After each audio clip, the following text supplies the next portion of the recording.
All right, hey everybody, it's Shon from Luxurei. Make sure you follow us on Instagram at Luxurei and LLC at the end of that. And make sure you subscribe to the YouTube channel at the Luxurei Channel, all one word.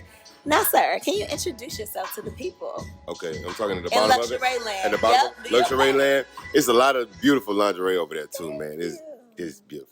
Everything from small to 2X. You small to okay. Nah, we got everything. You gotta get it all. Gotta get it all. 6Q, Coach Long. That's me.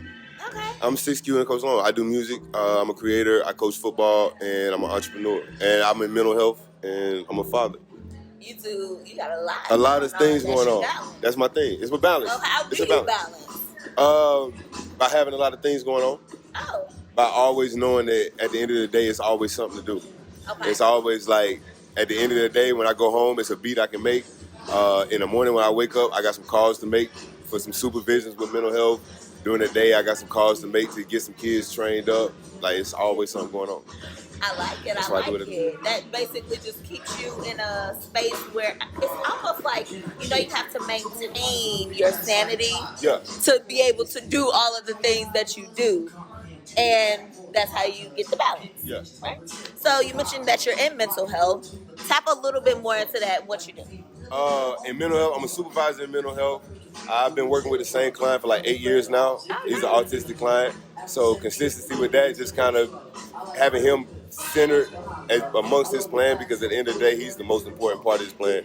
I think everybody has some sort of mental health that we don't often observe because we're scared of the terminology from it. You know what I'm saying? Like it's like you hear a bad term, you automatically associate bad with bad, but mental health is how you wake up in the morning and what side of the bed you wake up on.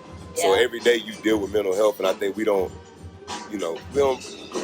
understand it quite often. So it's something we deal with every day, and I think that it's a way of life. It's not just the autism spectrum, it's the everyday norm of trying to get through, hustling, trying to sell some lingerie, trying to sell some beats. Like, it get discouraging sometimes, but that mental health, if you got something to deal with the coping and get through it, at the end of the day, you're going to find a way to make a way. So I like it. Yeah. So would you say that, the work that you do on anything, how does it affect your mindset?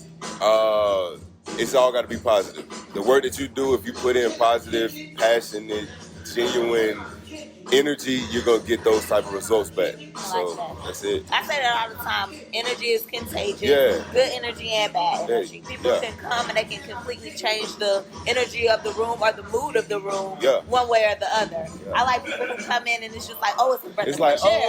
Yes. Let's go. I need to perk up. Let's work. Right. Let's work. Let's get it done. I love having those interactions. Yeah, you got to. Absolutely. So you mentioned that you make beats? Yeah, I make beats. So did you perform? I didn't perform tonight, but I've met ReeCee plenty of times at different type of things in Charlotte, which is what the music. We in the chilling circuit right now. Absolutely. You look at what Lil Richard and Frankie, all of them did back in the 60s and the 50s. All of them, they was on the chilling circuit. So right now in Charlotte, it's a chilling circuit going on, and I just think we reached the brink of its peak, but it's on the way. You know what I'm saying? So I remember performing at Apostrophe every Wednesday with the baby. You know what I'm saying? So like when you see that type of shit, like I make beats, but I do music also. You know what I'm saying? I rap, I do all of that shit. So in that circle, it's a tight knit circle, and you respect people that do it the right way. So that's it.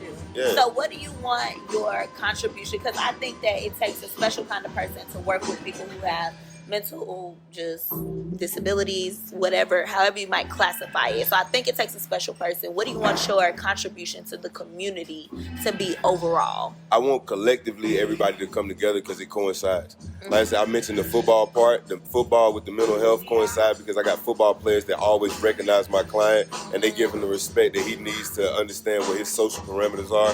When it comes to football players with the music, a lot of football players like, Coach, I want to make a beat, I want to rap. Yeah. My mental health client, when he displaces some of his triggers and emotions, he likes to make a beat. So it's like all of those three entities kind of, they intertwine with each other. So that's what I feel like my purpose is. That's what I feel like I'm put here for. Like to create that bridge between three things that might seem completely different, but it all coincides with each other. You know what I'm saying? You know, I think that I always say how even though we're all so different, there's so much more alike about all of us than what's different. Yeah. And so I think you hit the sweet spot, which is good. Like walking in your purpose. Yeah. What would you say about walking in your purpose, and how important is that to show your children? Walking in your purpose is just doing you every day, like being confident in who you are. Like, if I look at myself with the football part, like football segment of life, is like I see what Snoop Dogg did. He was a rapper and he just like, I want to invest in football, but I'm an actual football coach. Yeah. And I like to rap and I can rap. And I'm an entrepreneur and I know how to sell certain stuff. So it's like, why not teach a kid that may be struggling with not getting the results from football how to get the ramifications from something else, whether it be making a beat or selling something, and vice versa, like everything intertwined. So I feel like that's what it's about. Efficiency, but also giving opportunities. Exactly. And not being scared of being an opportunity, because a lot of people hear opportunities and they get scared, but anybody that's on Wall Street, they took an opportunity. So you can't be scared because you hear that term. Going back to hearing a term and being scared of it. Yes. Hearing mental health and being like, oh, hearing opportunities and being like, whoa, like, nah. Yeah. And that's what it's about. I think that's a mindset thing. Yeah, it's a mindset. We have to train our minds to think about things in the way that is going to be the most productive and not the ways that's going to hold us back. Exactly. How do you deal with the fear of failure? Dealing with the fear of failure, I struggle with dealing with the fear. That's why I don't go as hard, because you're like, let me not go as hard.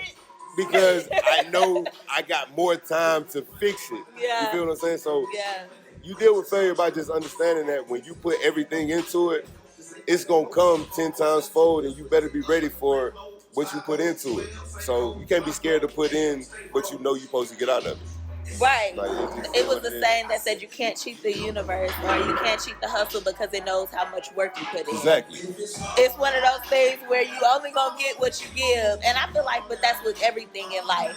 That's a kind of a good rule of thumb to go by, just giving 100%. But I've been dealing with that, so that was a question where I just need a little advice. But I think it's just taking every day a step and just saying I can do it. A little baby step. Yes. Like my daughter's 6 months and she had 2 open heart surgeries.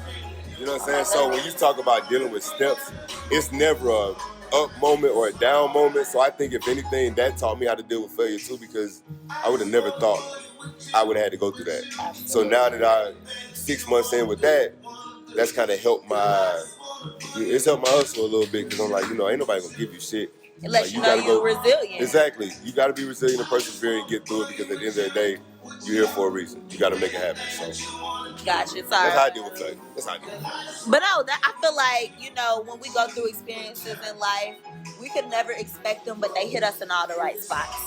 Like, especially those things where we can live through it, is helpful. Yeah. So, how would you say that you empower women daily? Because you got a daughter, right? I got 2 daughters. Oh, so how do you empower women on a daily basis? I got 2 daughters and a wife. Okay. So it's all about empowerment. That's all. Most of the time. And I work with 5 women in the mental health field, the supervisor role. Are you the only guy? Yeah, I'm the only guy.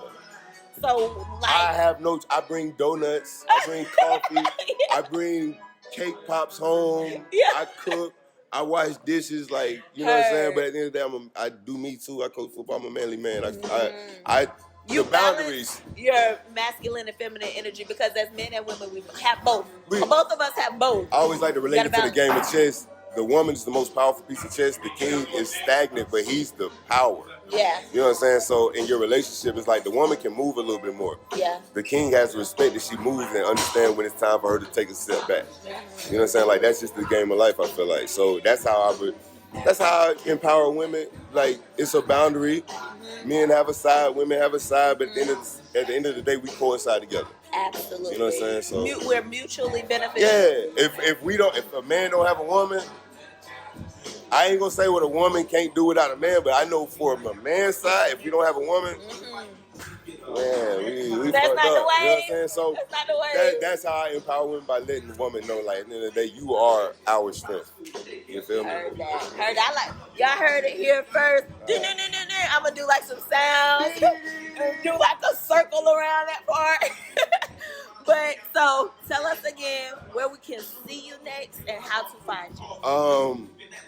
Center is Praying Center. I'm dropping Praying Center. I'm waiting for 3 songs to get mastered by 2/22/22, February 22nd. On a Tuesday when they traditionally drop albums, I'm dropping the album on all platforms. You can just search 6Q. The number 6 and the letter Q. Okay. And that's me on all platforms. I'm the 6Q on my line. Oh, okay. Heard you. But that's it. So well, thank you for your time. At who's 6Q on all platforms.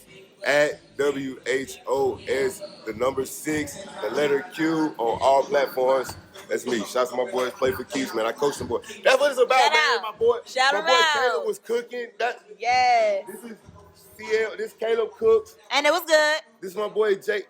They do the play for keeps. Like, I'm a coach, and that's what we talk that brand before. all the time. And I coach these boys, so that's what it's about. Absolutely what it's about. Until next time. Until next time. Appreciate you. And you'll be able to see this next Thursday at the Luxurei Channel on YouTube. All right. Happy Thursday.